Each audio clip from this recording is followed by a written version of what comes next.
Hello, ElricOfAmestris here, bringing you a response to ibxtoycat's video called 5 illogical features in Minecraft. Minecraft Logic 5 Illogical Features. So let's take a look. Having snowballs deal knockback. So basically, if you don't know, if you have a snowball hit another player or even yourself, it won't do any knockback to you. It just kind of goes straight through you, which, doesn't make really too much sense. I mean, the idea itself for snowball doing knockback is kind of questionable. You can argue either way, but the thing that makes it so illogical to me is the fact that you can hit a cow with a snowball and it's going to do some knockback damage. So maybe it's not truly a knockback. Maybe it's due to the fact that all mobs are startled by snow being chucked at them, when the natural world around them is always shown to snow to gently fall in small bits and then settle on the ground for good. And then catching a fist-sized ball of snow in the ear is alarming and could cause them to jump back.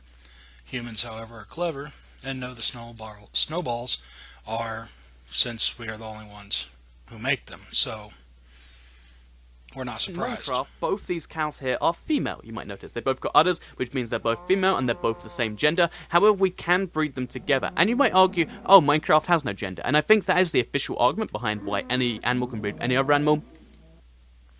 Now, in another video, ibxtoycat speculates that Minecraft takes place in the super far future, and maybe cows have mutated, sheep have mutated to be like some other animals that in the presence of males, females can reproduce, and when one cow and another cow both realize that they're both female, somehow they're able to reproduce. Since they both, by seeing another female and no males, they realize there's no male, so it's time to reproduce another way.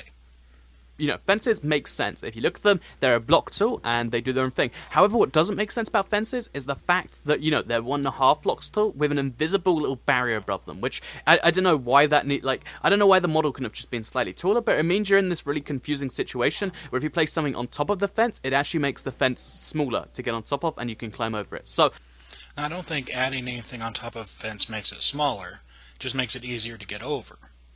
And I think that's the logic to go over this. If you've ever tried to climb over barbed wire, it can be a sticky situation. But throw a thick piece of carpet on there and you can make your life a little bit easier. Even if it's not barbed wire, just, like the chain link fence. Take a look at this picture, for example.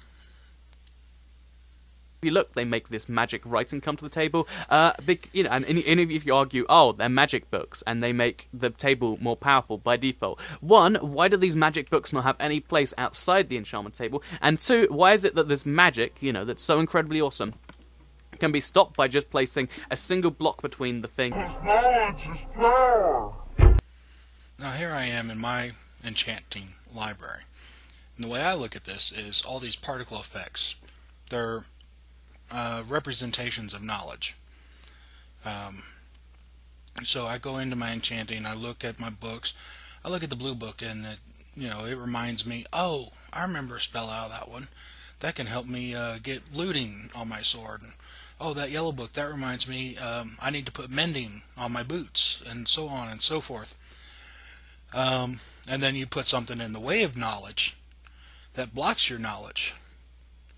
And therefore, sometimes, distractions, anything in the way is a distraction that can actually prevent you from remembering something or learning something new. So, and notice how the book is on top of the enchanting table. It's just imagine that you take a different book off and you lay it down, and there it's open and you're flipping through the pages and stuff. Because knowledge is power! The cure to this deadly poison you get from spiders is actually to just drink a milk bucket like so. I don't entirely understand what the logic's meant to be.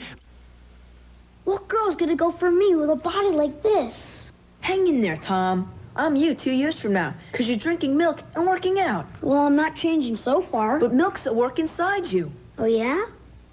And tomorrow the difference can show. All that protein for muscle and calcium for bones. But I'm still a skinny bench warmer. Hey, if the sight of yourself at 18 doesn't convince you, Tom, listen to your senior year girlfriend. Hi, Tom. I'm waiting. Milk. It does a body good. And as for milk, what do you expect? Milk is the most nourishing thing a human can have. If you only had one food source, if you pick milk, you can survive forever. assuming it's milk from your own species. But even then, you take anything else, you're eventually going to run deficient of something. And milk helps build the immune system. So if you have poison or other, negative potion effects, milk's going to take care of that. Makes sense. Anyway, this has been ElricOfAmestris. Follow me on Twitter, subscribe here on YouTube, and as always, you can find me over on Facebook at facebook.com/ElricOfAmestris. Peace.